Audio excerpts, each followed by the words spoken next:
All right, good evening, ladies and gentlemen. Welcome to D Speaks. This is actually the sixth episode. I know the last episode was marketed as the fourth, but the thing about that is it wasn't. It was actually the fifth, but I let it be the fourth anyways, because I figured I'd just skip number five and call it six episodes. Rightfully so. Today we're going to talk about the five peaks, 19-kilometer 12-mile trail race.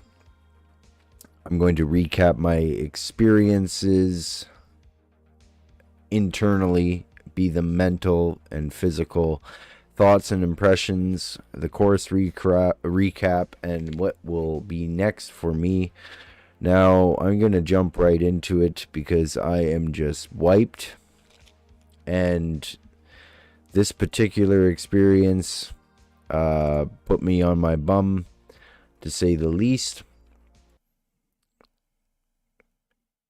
As when I finished, I definitely came home and had a immediate 5 hour or so siesta, where I just kind of collapsed into bed and let my body do its thing. Not before, of course, eating a entire pizza, because that's just what I was feeling, baby. Now, the first thing I will say about this course is I was not prepared for the elevation as well as the intricacy of the land detail. Now, going into the first loop, I was going at a pretty aggressive clip. I was pretty much flying into the minefield of obstacles on an uphill. Now, these initial rock formations and roots exposed were just the beginning in terms of what you'd experience in the area of obstacles. Now, that being said, I did enjoy myself thoroughly, regardless of the challenge through those stages, because I felt it was something that I was kind of made for. I've always been pretty agile, and I quite enjoyed that particular leg. It was the first thing that we'd experience, and then we banked left through those rocks and on that uphill, and then the obstacles themselves began to space themselves out with bigger rock formations and wider gaps, so you can actually kind of vault between the rocks, which was kind of cool. Now, when it eventually leveled out, it was still kind of treacherous. There was a bend in the course where the flags led you along the outside, where there was less rocks, but it seemed a lot of people wanted to opt to just cut through straight through, and just kind of climb the rocks rather than take the bend. All the power to them. I'm not sure if that was a quicker means through the course, but hey, to each their own. I guess that was their call, and they made it. Now, once you finally got through the intricacy and the rocky terrain, you were to come out on kind of like a packed gravel. No, I don't think the packed gravel was yet. No, there was before the packed gravel was, there was kind of bushy, uncomfortable, rolling double track grass.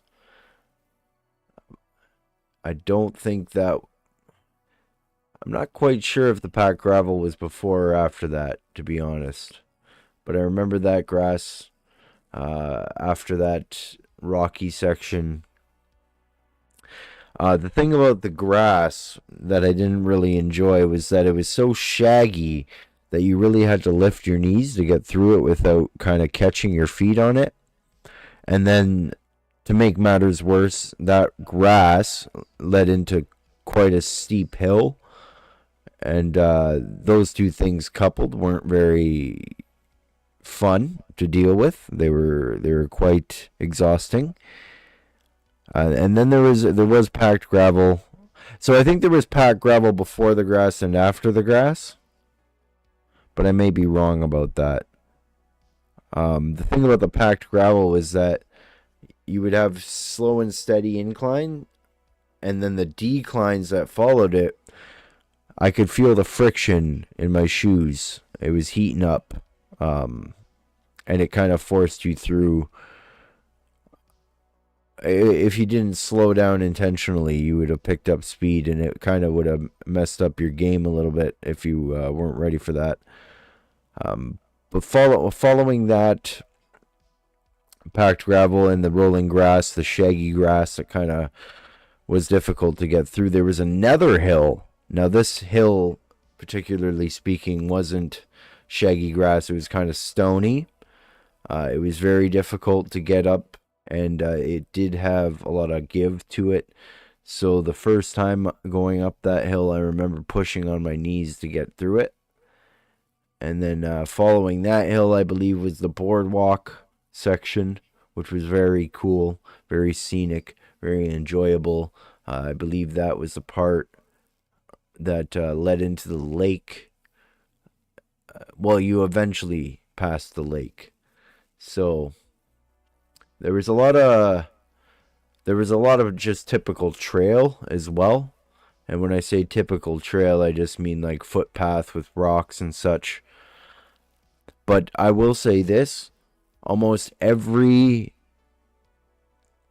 like sub leg, like the loop had subsections to it, and each subsection there was definitely a steep elevation gain, and inversely the elevation would fall.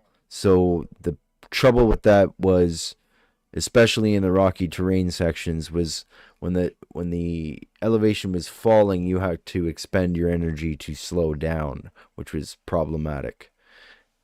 That was my experience, at least.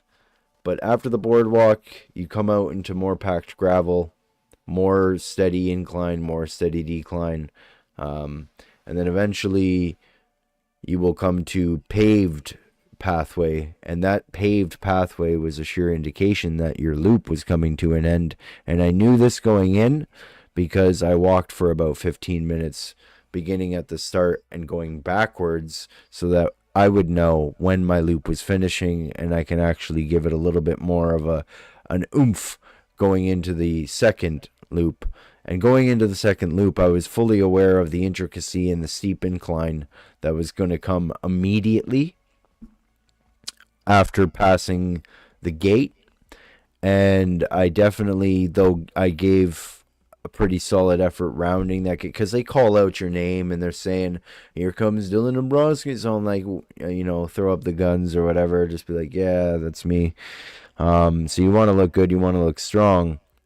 But one thing I will mention, I put this on my story, is after you hit the end of the paved trail, you come to a nice greasy hill, like and it's grassy, greasy, very steep hill right before the finish or the gate. So it kind of makes you look like a punk if you give it too much on that hill, and then you're coming around all gassed out and sweaty and hurting.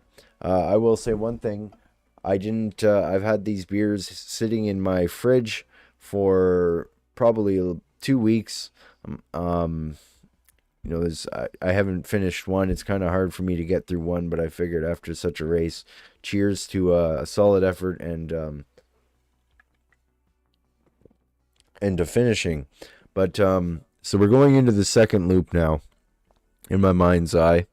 And the thing about this run, which was so memorable, is that I can definitely say that each misstep and improper foot strike, I can actually recollect, and I can think about it and improve upon those mistakes, and just grow my capacity to keep my form steady.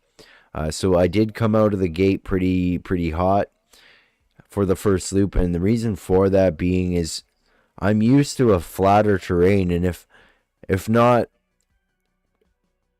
like flat, but I'm used to variances in elevation and climbing and falling elevation, but I'm not used to having that elevation with intricate footholds and steps that you got to watch for. It's very treacherous and could be devastating. There was people that wiped out, and I heard these people wiping out behind me, and I couldn't turn around and look, but yeah, there was definitely a lot of casualties of war, let's say.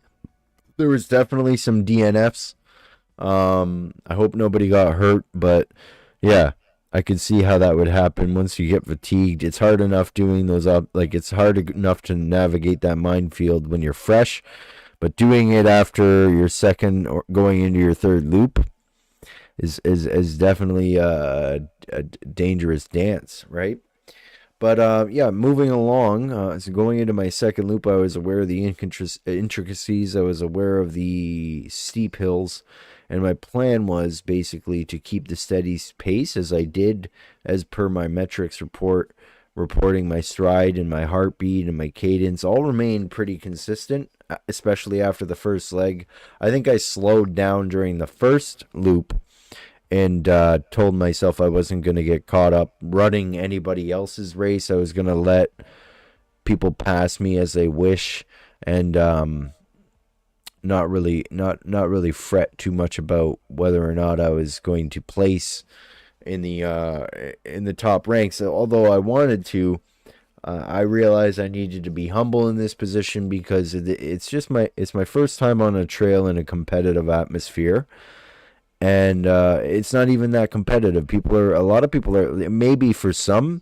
I mean, the guy that won first, you can't run 4 minutes and 20-second kilometers and say you're not competitive. Like, that guy came out and crushed it. There's just no way that there's no competitive spirit to that. And if that's just him living life, then holy smokes, that man is an android. Study him. Science needs to study him. But going into the second loop, I knew what to expect, and I kind of started bracing me for what was to come. And the thing I will say about the boardwalk leg rounding the lake is that if you use the boardwalk properly, you can kind of use it as a springboard in between joists if you're running on the flat. Now, I say this specifically on the flat because the decline, you don't want it launching you further forward if you're decline, and you don't want it launching you backward if you're on the rising elevation. So the key is it had to be flat, and you'd have to run with good form for it to matter. Because when you're landing your strike, and your leg creates that spring, if there's another spring beneath it, when that board, the convex of the no, the concave of that board becomes a convex, it'll launch you, and if you're striding properly, it takes a little bit of stress off of you. So that boardwalk section was actually a little bit of a break if you knew how to use it. I did some passing on that boardwalk. I did feel good there. Like, it was a very nice way to come to the end of a loop. Of course, you weren't quite done your loop after you got off the boardwalk, as again you had some packed gravel coming to the paved trail, and then that big hill before you could say if you were finished. So coming through the second loop, that's how I was still feeling pretty strong. Um, Pretty strong indeed. No, like, cardiovascular issues. Very little discomfort. I did actually hit some stitches in the second loop that I ran through, which I'm pretty proud to say. Normally, if I'm out there training and I get stitches, I will stop. I will take deep breaths. I'll put my hands on my head. I will actually kind of like baby myself a little bit in situations like that on the road when I'm training. But in the race, I just ran through the stitches, and that was in the second loop. I didn't want to lose any time, so it was a battle won, fought hard and won there. I was pretty happy about that. Going into the third loop, however, that's when I really started to notice there was issues beginning to occur with my knees. And so when the knees are starting to bother you rounding your, I'd say probably seventh mile, eighth mile, became difficult to strike properly with my feet. And so I would notice that like I would start to kind of use my heel as a crutch and then have to actively force myself to lift my knees and give myself a proper stride and cadence, keep the cadence. And I did, based on the metrics that I was reviewing after the race, regardless of the fact that it was like 64 flights in elevation, so it was about 800 feet in elevation, but you have to consider that elevation was climbed with intricate land detail. So very difficult. I don't know how the dude from France who came out, this was an international event apparently, and the guy from France plugged away 4 minutes and 22 kilometers on this intricate trail. And I'm just blown away by that, and it's absolutely inspiring, and it's humbling to say the least. I will talk about my placement nearing the end of the podcast. That's sort of the bonus for people who watch it or listen to it, is like I'm not revealing my actual placement. I revealed on Instagram that I placed above several people, about 30 people or so. But you got to do your research to understand what kind of achievement that is. There was quite a few DNFs just based on the course itself being absolutely treacherous. And if you didn't know, sorry about that desktop sound there, but if you didn't know what you were going into, and I didn't, it ended up being a test. So I talked about the second loop and how I was feeling, but the real battles obviously happened in the third loop. But there is a silver lining to the end of the story, and I'll get to that. It's quite a triumphant finish. But so going through the second loop, every time I came to an aid station is when I would really feel energized again, because they hype you up. There's nothing better than coming to cross paths with civilization when you're out there with nothing but your thoughts and your pain and your suffering, to come across people that are just genuinely there to cheer you on. That's all they're there to do. Give you a drink if you need it. It's a great feeling. They tell you how you look. And every time they told me I looked strong, I felt strong. You know what I mean?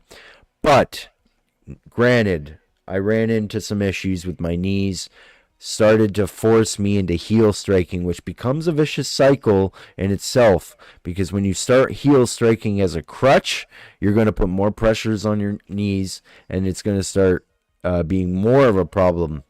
So I was forcing myself to really lift my knees and really push my hip flexors into my stride going through the third loop, regardless of the pain in my knees, because of the fact that I knew that if I continued to fault my strikes and hit the ground with my heels, it was only going to create more of an issue for me.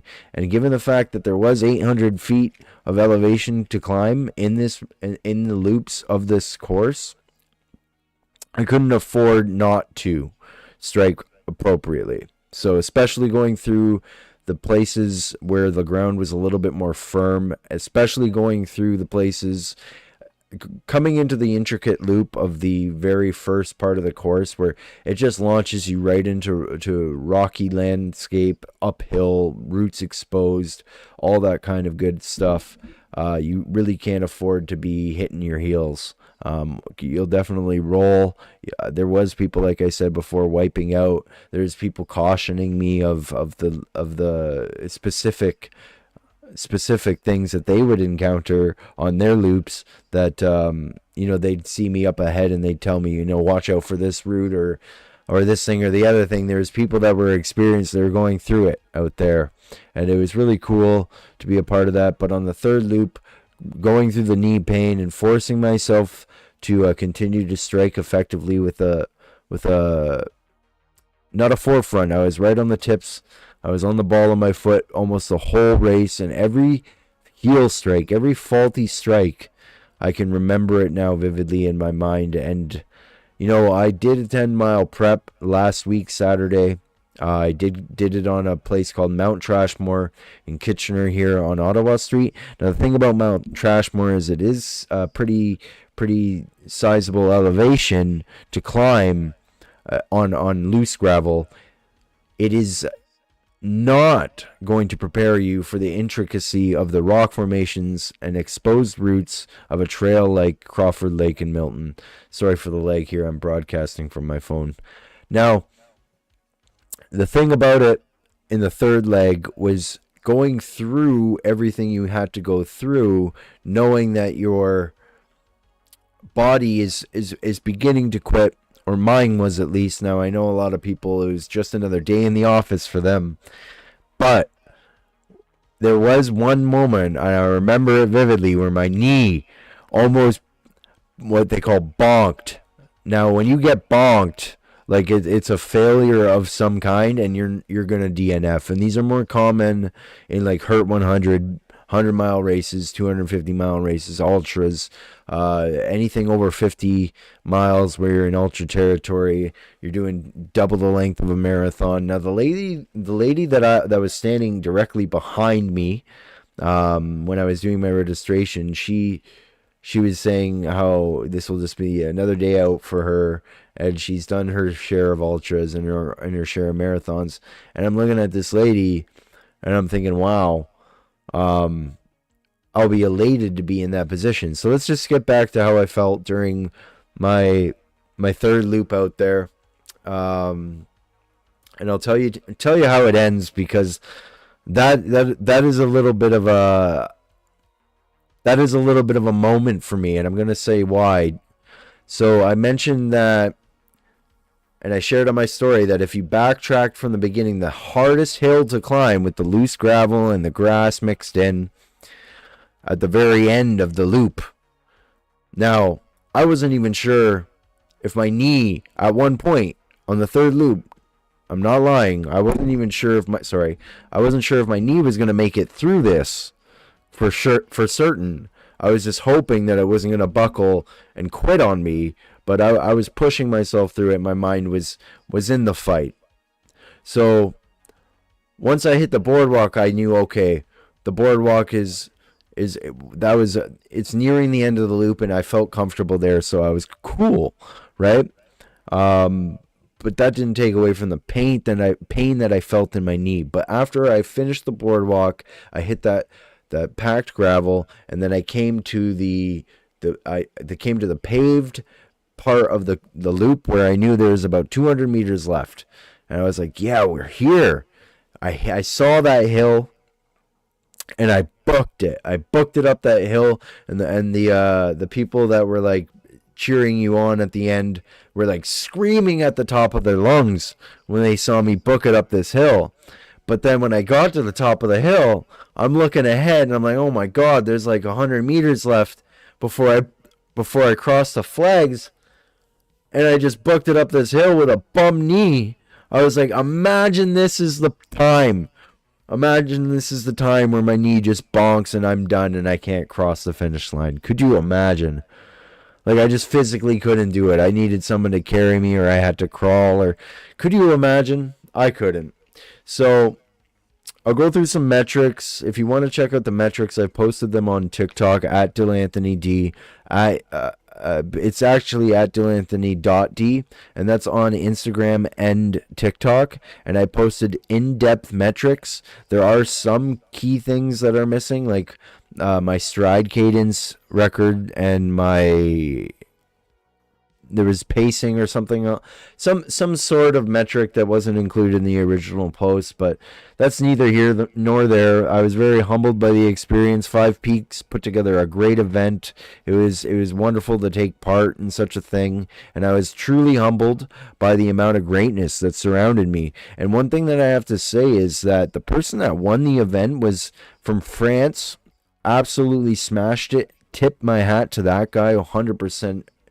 Now that guy was in the 20 to 29 group, and there was only 5 people in his division, which was the men from 20 to 29. And that's got to tell you something, that the young men of today, they're lacking discipline, because it seems like there wasn't too many that were willing to actually put it out there and get it done today. There was more. My division at 30 to 39 had about 17 people in it, which it grew, and I think it grew in number as the ages progressed. It seemed that the older you were, the more comfortable you were at this distance, which would make sense, because if you're going to be a runner, a lifetime runner, and you're doing events like this, eventually you're going to work your way up and be comfortable at the increased distances that like the ones we're talking about here. Now, this isn't something out of this world difficult like a full marathon or an ultra, but this is really just kind of dipping your feet into something that is a little bit outside of most people's comfort zones. I have done the research, and it said the research concluded that about 5 to 10% of the population can complete a 10-mile run. That means running 10 miles without stopping, which I'll admit, like I said, when I'm out on the road doing 10 miles, if I cramp up, I will stop, I will breathe, I will walk. I take no shame in that. I just take care of my body out there. I can see myself getting less apt to need to do so in the future, based on the fact that I ran through this 12 miles without stopping, regardless of the pain.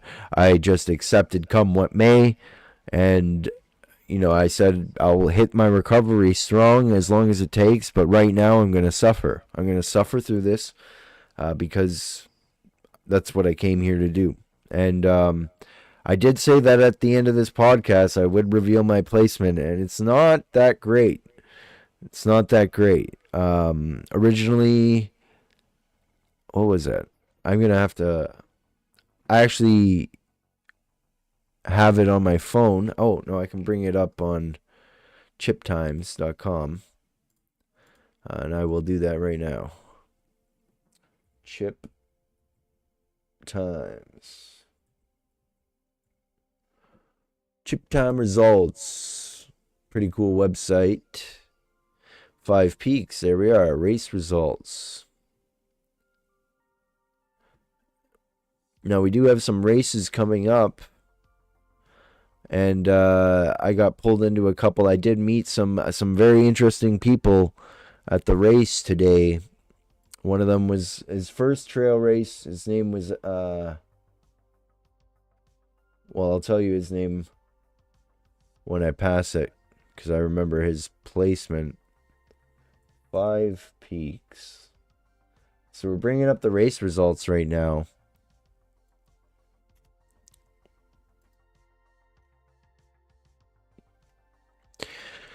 Yeah, so I did meet some pretty cool people out there, and I definitely got pulled into my next event when talking to the 5 Peaks people.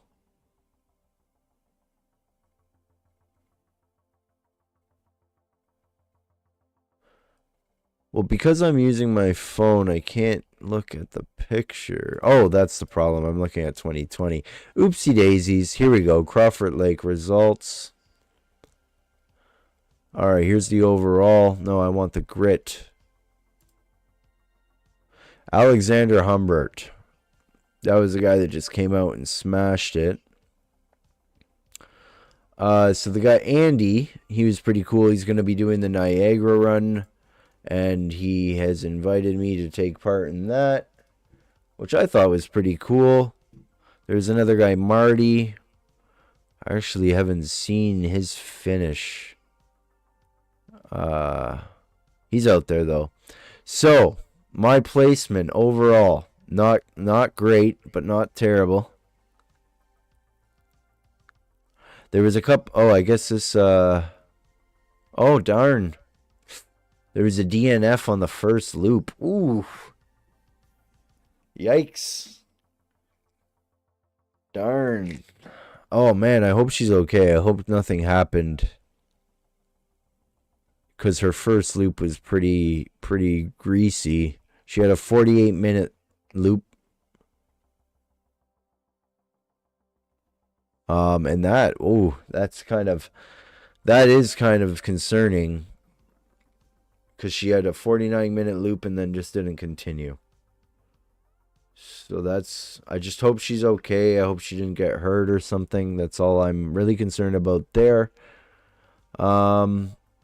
So on the low end, let's say we're looking at so there's 99 entries, I guess, and 90 on the 98th entry. I can't really compare that. Let's look at someone in my division here. My division age-wise was populated more with females, it seems. So let me just grab one of their results. So on the low end, 30 to 39, they were doing 49-minute to 52-minute splits. I'm going to say they were probably walking. My split here, my first one was 38 minutes. My last one, which was not uncommon for the pocket I was running in, I actually beat people who had more consistent, quicker splits than I did because of my first split being so quick.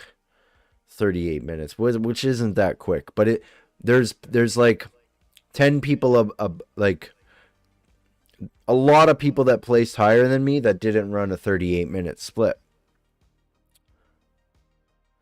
So my buddy Andy, he actually for his first race turned out a pretty good finish. Andy placed 19th, ran a 38-minute split, same split I ran, and then he picked it up. His second one was 32 minutes. He actually crushed that second loop. He's out of Guelph. So let's get to it. Let's get to it, folks. Let's spill the tea. Let's let you know how I actually did here. So out of 99 entries on my first run in a competitive trail event, I placed 62nd out of 99, which, mind you, isn't last. So to beat 30 people, in my division I placed 14th. But there's only like 17 of us, I think, in the men's 30 to 39. But there's even less in the men's 20 to 29. And probably every single one of them beat me. But it is what it is. I'm not really mad at my performance because I couldn't really... I mean, I can prepare for it now that I know what to prepare for. But yeah, that's it. 62nd out of 99. Chip time, 2 hours and 9 minutes. My average pace was 6 minutes and 57 seconds per kilometer as per their record. Actually, there was 19 people in my division. Yeah, that's it. There will be photos soon that I will be sharing. And as promised, though I'm not entirely proud of the result, I have shared it as promised. So 62nd. Now I will say this though, like that first split, if I could have kept that pace, I would have been in the area of the top, definitely the top half. Like if I continue to run, because there's guys in, let me say, in the top 10. Maybe not top 10. Those guys were running 30 minutes, 30 to 30, 32, 36, 33 minutes splits. I ran a 38 in the first one. So Andy, who placed top 20, he ran almost the same. Oh my, he almost hit. Oh my God, we almost had the exact same. Oh my God, we were like 7 seconds off. We were 7 seconds. He placed 19th. Our first split was 7 seconds in difference. And I ended up placing 60 seconds. So that just tells you to pace yourself and run at a pace that you can sustain, because of the fact that my last split was so slow, and I was running on a bum knee at that point, and it took me 10 more minutes. It pushed me way down the ranks. I still managed to beat 30 people or so, and run a split. Like, so if this, let's just say this, okay, if it was a sport or an enduro, sport ran once, enduro ran twice, and grit ran 3 times. The loop that's on screen right here, right? So if I was to put myself into the sport category, I probably would be in contention for not a top 5, but we're talking based on what I'm looking at. Now you got to consider that these people would probably push it a little bit more, considering they knew they were only doing it once around. But like, there's a guy that ran a slower first split. That's Andy again. Oh my God. That's so ironic that we would interact, because I keep referencing his times in comparison to mine and how well he placed first. He thought I won when he came. He's like, "Did you win?" Because he saw me. I must have caught him or something, which would be impossible given how long my last split was. But yeah, we had a lot of different things to consider here, and all things considered, I feel I did well. Considering the fact that the last entry on this, oh no, let's find something in fair comparison before I start. Yeah, no, like I beat comparable athletes by like a half hour, which I'd say is like a quarter of the time. So it's pretty much what I can take away this in terms of positivity and optimism. In terms of realism, I'm very, very excited to improve upon what I have here, and I'm very encouraged by the people around me today to do that it is possible, that a lot of people that were out at this event, some being international, obviously, that I could be out doing ultras, and this could be just another day in the office. Now I'm starting to wonder if this guy was actually from France, man. Well, that's what it says, France, but like maybe he just said I'm from France, and they didn't fact check it. Phelpston, where's that? Some places on the participant list I don't recognize, which is cool. Did anyone come? I've been considering myself going to the BC series at 5 Peaks. That guy, I would love to do that. BC in Alberta. They want me at the Heart Lake event, and I only say they want me at that because they need to give me some merch that they owe me. But ultimately, I had a great experience. The course was wild. It's a trail that I would highly recommend getting out and running. Even if you're just a casual runner, even if you just want to get out and hike. Crawford Lake in Milton. Very nice place to run and to hike. Now, I just want to say that 5 Peaks is doing a great job at running a trail running series that I'll probably involve myself in for many years to come. And I just want to say that I'm very impressed with the amount of people that did so well in this event despite the advanced age. Like, that's also very, very encouraging. Like, you see a lot of actually males that in my category seem to populate a lot of the top ranks at 30 to 39, but you see a lot of dudes there in the top 10 that are 40 to 49. Well, there's a couple of them at least. And to know that you can perform that well, there's even in the top 15 someone 50 to 59. So if you haven't gotten started in trail racing or running yet, and you're in your 30s or even your 40s, you can still get out there. It might take a little bit of extra TLC. But one thing I will say is that recovery needs to be taken just as seriously as the race itself.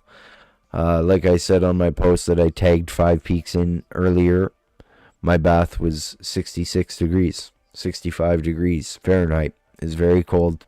And I sat in that bath for 10 minutes because my knees took a trip down to ravaged town, my friends. I wish that I knew at this point that I have said all I need to say, and that I can move on and be on to the next adventure. What are the next steps? Because that is the last thing on the bullet point list of things that I said that I would address in this video. The next steps, definitely, let's look at 5 Peaks. Because I know that I am going to be at the Heart Lake one. There's a cider run coming up. So let's just talk about that, because maybe, just maybe, some people that might see this video may want to come out, say what's up, and participate in an event. Now, it doesn't need to be the grid event. They have other events. They have the sport, they have the enduro, and of course the grit. So let's see, what's less? What's next? What's less? There is a run coming up in Niagara Falls, waterfront run, and that waterfront run is the one my friend Andy, who placed top 20 in today's run, has encouraged that I come out and participate in. And he said, you know what he said? He said, it's very flat. He knew that would be an encouraging point to mention to get me out there, because that course today was nothing but hills. And not just hills, but rocks, mossy rocks at that, following a rainy day previous. Very treacherous, high risk of injury. I'm very lucky that I came out on top. So Heart Lake, Ontario, October 19th. Let's check that out.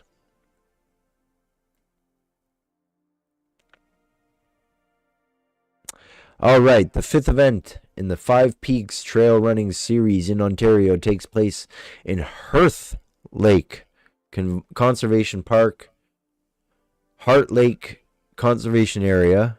I think that might be a typo.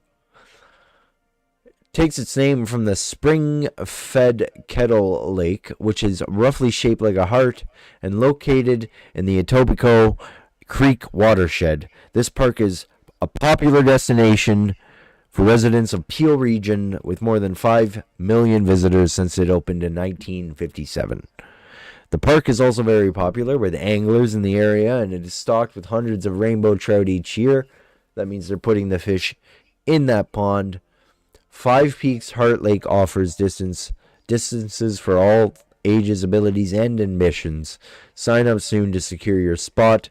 Sweet finisher swag and save. I do have a discount code, so if you're watching this, or if you're watching it now, if you're watching it later, if you're watching it on demand, you can hit me up for that code and I'll help you out. Looks like the grid event at Heart Lake is...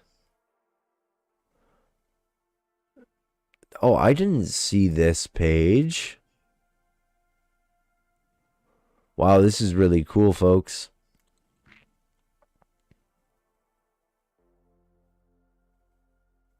Very cool indeed.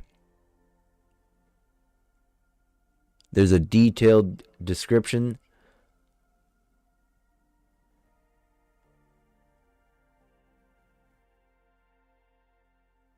Wow, this is cool.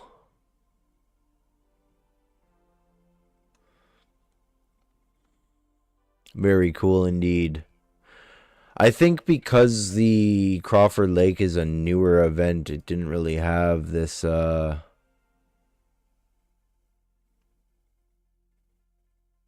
this kind of coverage, but this is really cool. All right, that's about it. I think I've said all I need to say. I think I'm ready to sign off for the night. I think I'm ready to get my rest. It's 11:30. I did have a nap after the race, but I am still very much ravaged. I got some extra strength ibuprofen that I'm about to pop like Tic Tacs. I'm just kidding. Only use medications safely, folks. I had a great time. Thank you again, Five Peaks. It was very humbling, very inspiring, and I'm very much looking forward to October 19th at Heart Lake. I will see you there with my ruck on. Thanks for tuning in. This